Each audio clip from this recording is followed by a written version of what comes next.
मुलांच्या आहाराची काळजी पालकांना नेहमीच असते. सर्व आयांना वाटत असते की त्यांची मुले व्यवस्थित जेवत नाही. शालकरी मुलांचे वय वाढीचे असते. या वयात मुलांची वाढ झपाट्याने होत असल्यामुळे त्यांना अन्नाची जास्त गरज असते. या कारणांमुळे या वयात सर्व अन्न घटकांना फार महत्त्व असते. संतुलित आहार अशा वयात फार गरजेचा असतो.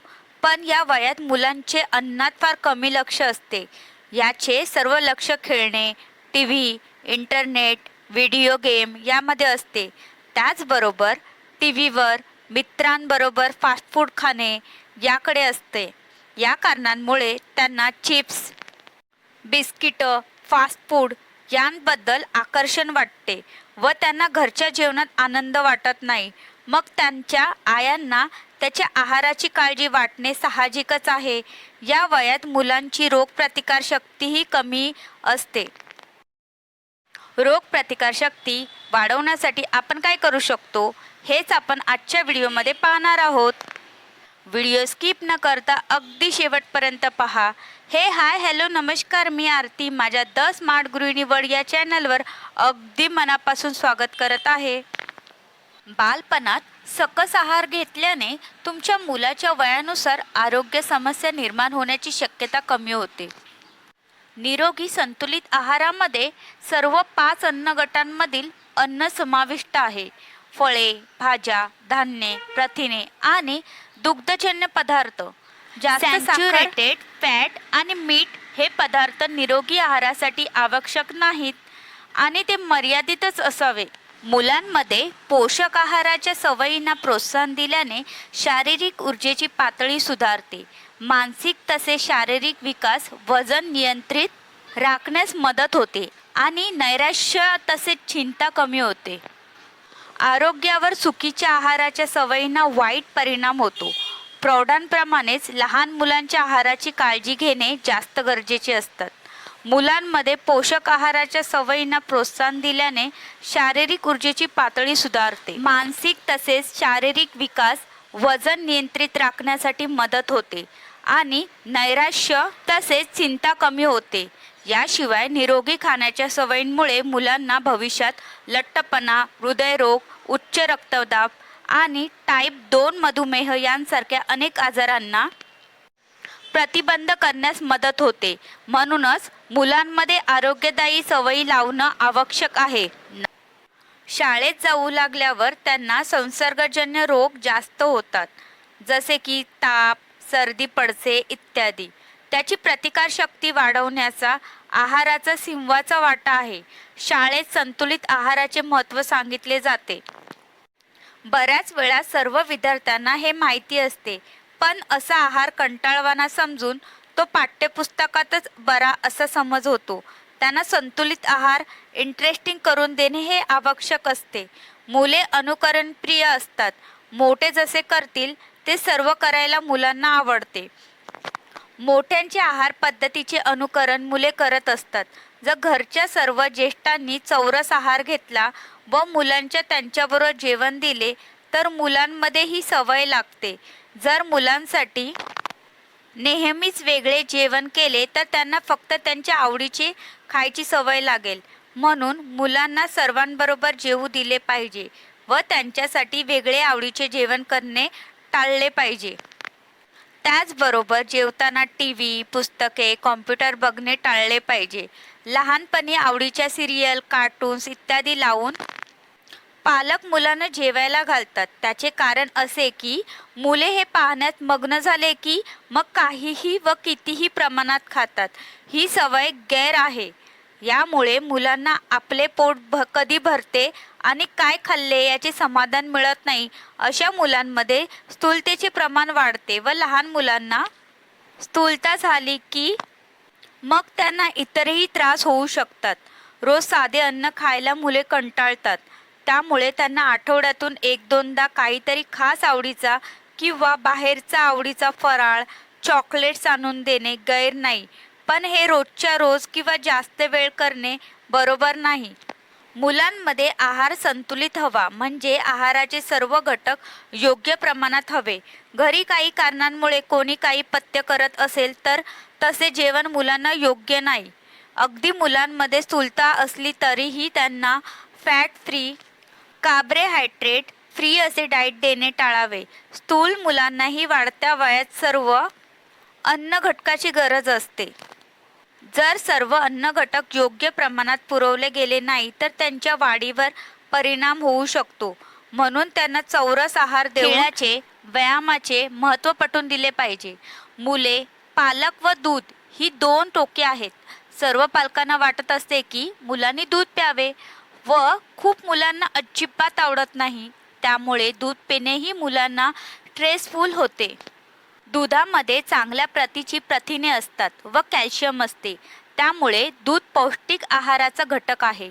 दूध नेत नसेल, आवडत नसेल तर त्यात दुधाचे दही लावून दही देऊ शकता. बऱ्याच मुलांना पनीर खूप आवडते. त्यांना दुधाऐवजी पनीर सुद्धा देता येतो. दूध हे दूध म्हणून पिणे आवश्यक नाही. त्याच्या आवडीप्रमाणे पदार्थ म्हणजे कस्टर्ड, मिल्कशेक इत्यादी करून किंवा लस्सी, फ्रूट योगर्ट किंवा पनीरचे पदार्थ केले तरी चालते. प्रथिने मुलांना आवश्यक आहे, कारण प्रथिनांमुळे वाढ चांगली होते. त्याचबरोबर रोगप्रतिकारशक्तीही वाढते. दूध व दुधाच्या पदार्थात प्रथिने असतात. त्याचबरोबर डाळी, कडधान्ये, तेलबिया व मांसाहार यात सुद्धा प्रथिने असतात. मुलांच्या प्रत्येक मील स्नॅकमध्ये प्रथिने असणे आवश्यक आहे. असे केल्याने त्याची गरज भागवली जाते. उदाहरणार्थ, नाश्त्यात जर पराठा, चपाती इत्यादी दिली तर त्याचबरोबर उसळ, दही, पराठ्यात पनीर किंवा डाळीचे फिलिंग करावे. कणकेत बेसन, मुगाची डाळ इत्यादी घालून पराठे, ठेपले, थालीपीठ इत्यादी करता येते. मधल्या वेळेच्या खाण्यात तेलबिया जसे शेंगदाणे, बदाम, अक्रोड किंवा चणे इत्यादी देता येते. हे पदार्थ नुसते आवडत नसतील तर त्याचे चिक्की, लाडू इत्यादी असे रुचकर पदार्थ करून देता येते. फळे व भाज्या हे मुलांना आहारात फार महत्त्वाचे आहे. यातून जीवनसत्व, खनिज पदार्थ मिळतात व यामुळे अन्नाचे ऊर्जेमध्ये रूपांतर होण्यास मदत होते. फळे मुलांना आवडतात, ती मधल्या वेळेस खायला द्यावीत. पालकांना नेहमीच डब्यात काय द्यावे याचा मोठा प्रश्नच पडतो. बिस्किटं, चिप्स, वेफर्स, फराळाचे पदार्थ तब्येतीसाठी चांगले नाहीत, तर मग डब्यात द्यायचे तरी काय? फळं खायला सोपे, न्यायला सोपे. पुष्कळशी फळे मुले लहान असताना स्वतः सोलून खाऊ शकतात, जसे की केळे. डब्यातून मुलांना फळे दिली पाहिजेत, कारण असे केल्याने जंक फूड खाणे कमी होते. भाज्या खायला मुले कंटाळा करतात. भाज्या खाण्याची सवय त्यांना हळूहळू लावली पाहिजे. त्याचबरोबर मुलांच्या आवडीच्या पदार्थात वेगवेगळ्या भाज्या घालता येतात. उदाहरणार्थ, पराठे वेगवेगळ्या भाज्यांचे करता येतात, कटलेट्समध्ये घालता येतात, पुलावमध्येही घालता येतात किंवा पुलावमध्ये पालकाची प्युरी घालून हिरवा पुलाव करता येतो. असे प्रकार रुचकर लागतात व त्यातून भाज्याही खाल्ल्या जातात. स्निग्ध पदार्थ मुलांच्या आहारात आवश्यक आहे, कारण यातून ऊर्जा मिळते.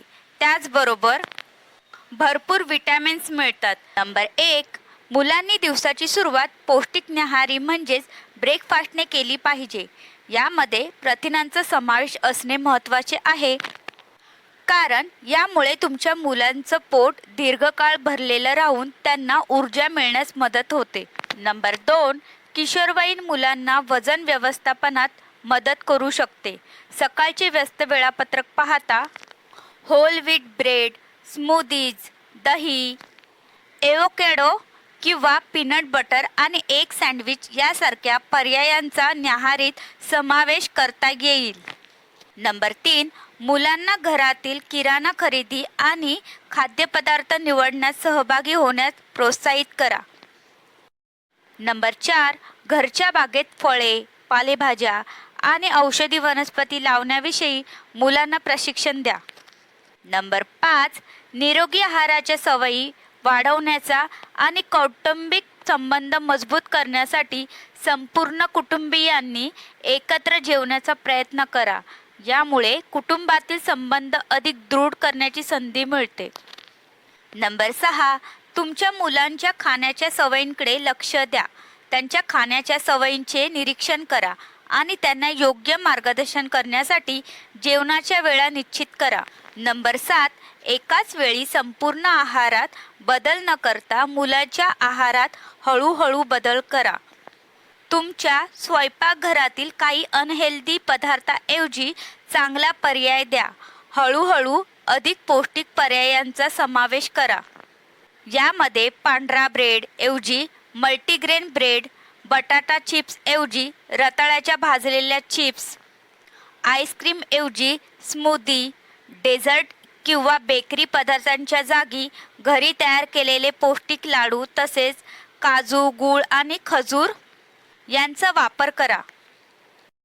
नंबर 8, मुलांनी तळलेले पदार्थ खायला न देता ग्रिल केलेले, भाजलेले आणि वाफेवर शिजवलेले यांसारखे पदार्थ खायला द्या आणि मुलांसाठी संतुलित आहाराची निवड करा. काही आहारात 2-3 तुकडे अक्रोड येता जाता खायला दिले तर मुलांना फायदाच होतो. त्याचबरोबर रोज थोडे तूप मुलांच्या आहारातील उणीव भरून काढते. पण तूप प्रमाणाबाहेर दिले तर स्थूलतेचे प्रमाण वाढते. त्या कारणांमुळे दिवसभरात अर्धा-1 चमचा तूप देऊ शकता. यात सर्वात मुख्य गोष्ट ही आहे की मुलांना आहाराबाबत माहिती करून देणे. आपण त्यांना रागवून काही पदार्थ खायला सांगण्यापेक्षा त्या पदार्थाचे फायदे त्यांना समजावले पाहिजेत. लहान मुलांना समजावले व त्यांना ते पटवून दिलं तर ते ज्ञान त्यांना पुढील आयुष्यातील बरीच दुखणी टाळण्यास मदत करेल.